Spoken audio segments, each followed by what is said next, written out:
Hello, আমি মিলি সরকার Bengali urban kitchen থেকে বলছি। আজকে আমি রান্না করে দেখাবো শিম চচ্চড়ি।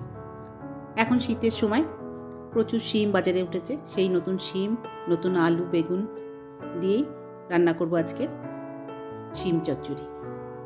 আপনি এখনও যদি আমার চ্যানেলটাকে সাবস্ক্রাইব না করে থাকেন, প্লিজ সাবস্ক্রাইব করবেন আর বেল আইকনটা টিপুন, তাহলে নতুন কোনো ভিডিও আপলোড হলে আপনি তার নোটিফিকেশনটা পেয়ে যাবেন।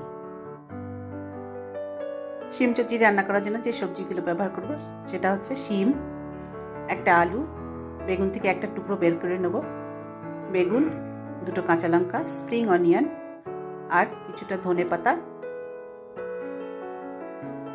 আর নিয়ে নিচ্ছি একটা পেঁয়াজ। রান্না করার আগে সবজিগুলোকে লম্বা লম্বা করে সব কেটে নিয়েছি। তারপরে এগুলোকে ধুয়ে ভালো করে জল ঝরিয়ে নিয়েছি। শিম চচ্চড়ি রান্না করার জন্য কড়াই বসিয়ে দিয়েছি। কড়াইতে দিয়ে দিচ্ছি কিছুটা সর্ষের তেল। আপনি চাইলে এটা সাদা তেলেও রান্না করতে পারেন। তেল গরম হয়ে গেলে এবার আমি এর মধ্যে দিয়ে দেবো পেঁয়াজ।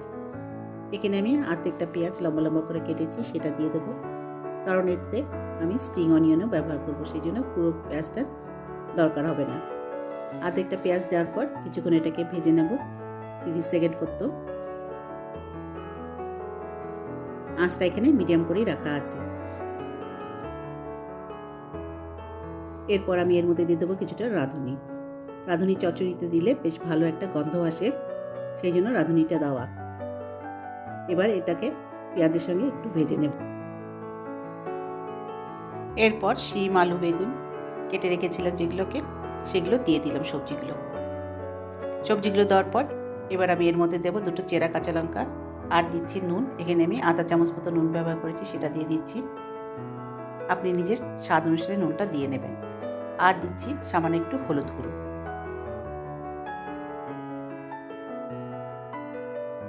এগুলো দেওয়ার পর সবজিগুলোকে ভালো করে ভেজে নেব।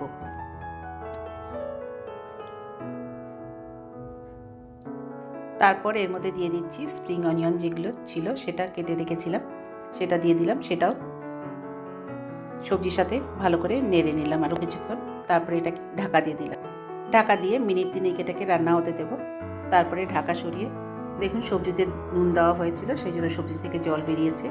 সেই সবজির জলেই সবজিগুলো ভাজাও হচ্ছে আর সেদ্ধও হচ্ছে। এবার নেড়ে দিলাম একটু। এরপর আমি এর মধ্যে দিয়ে দেবো গুঁড়ো মশলা। গুঁড়ো মশলার মধ্যে আমি এখানে ব্যবহার করেছি লঙ্কা গুঁড়ো। এখানে আমি একটু সামান্য লঙ্কা গুঁড়ো দিয়ে দিচ্ছি, আপনি নিজের স্বাদ অনুসারে লঙ্কা গুঁড়ো দিয়ে নেবেন। আর এরপরে দেব কিছুটা জিরের গুঁড়ো।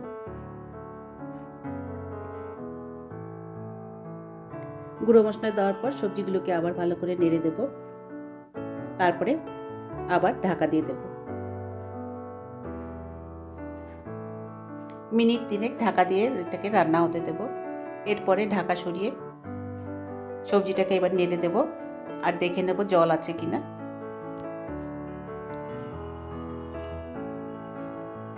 সবজিটা নেড়ে দিচ্ছি, জলও প্রায় শুকিয়ে এসছে, শিম প্রায় সেদ্ধ হচ্ছে, সামান্য একটু বাকি আছে। এই পর্যায়ে আমি এখানে একটু সামান্য জল ব্যবহার করেছি, সেটা দিয়ে দিচ্ছি। খুব বেশি জল দেওয়ার দরকার নেই, অল্প একটু জল দিলেই চলবে, যাতে শিমটা সেদ্ধ হয়ে যায় আরও ভালোভাবে। এরপর ঢাকা দিয়ে দিচ্ছি। আঁচ কম করে মিনিট 5 এটাকে সেদ্ধ হতে দেব। এরপরে দেখুন ঢাকা সরিয়ে এবার দেখে নিচ্ছি সব কিছু সবজিগুলো বেশ ভালোভাবে সেদ্ধ হয়ে গেছে। শিম চচ্চড়িও প্রায় হয়ে গেছে, শিম বেশ সুন্দর সেদ্ধ হয়েছে, আলু সেটাও সেদ্ধ হয়ে গেছে। এরপর সবশেষে আমি এর মধ্যে ছড়িয়ে দেবো কিছুটা ধনেপাতা কুচি। শীতের দিনের সবজিতে ওপর থেকে ধনেপাতা দিয়ে দিলে বেশ ভালোই লাগে খেতে। এই ধনেপাতা কুচি দেওয়ার পর সামান্য একটু নেড়ে দেব, আর এইভাবে তৈরি হয়ে যাবে আজকে আমার বানানো রেসিপি শিম চচ্চড়ি। এটা তৈরি হয়ে গেছে শিম চচ্চড়ি। দেখুন আমি একটা প্লেটে বার করে দেখাচ্ছি। খুব বেশি ঝোল নেই, কিছু শুকনো শুকনো ঝাল ঝাল শিম চচ্চড়ি দুপুরে গরম ভাতের সঙ্গে খাওয়ার জন্য একদম আদর্শ।